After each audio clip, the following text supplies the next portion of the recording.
যায় না, চলা যায় না, একটি ভ্যান যায় না, একটি গাড়ি যায় না। এই রাস্তাগুলো আমরা নতুন করে নির্মাণ করতে চাই, নতুন করে এই রাস্তাগুলো আমরা করতে চাই।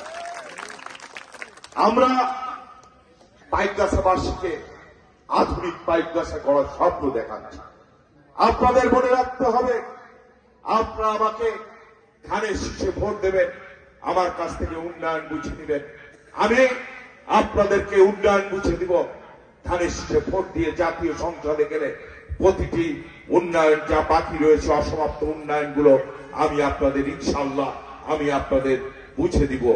কথা দিয়ে গেলাম কপিলমণিবাসী।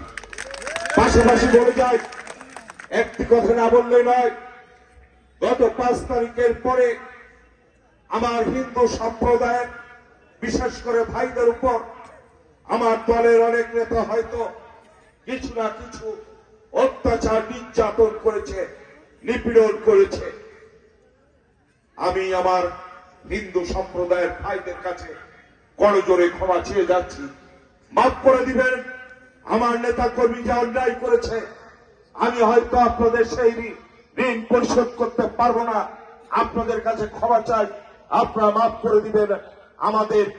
আমরা ওয়াদা করে যাচ্ছি, আল্লাহর কসম খেয়ে বলে যাচ্ছি, কোন হিন্দু সম্প্রদায়ের ভাইয়ের পরে যদি চাঁদাবাজি, কোন প্রকার রক্তচক্ষু, কোন প্রকার নির্যাতন আমার দলের কোন নেতা যদি করে, তার এই দলে জায়গা হবে না।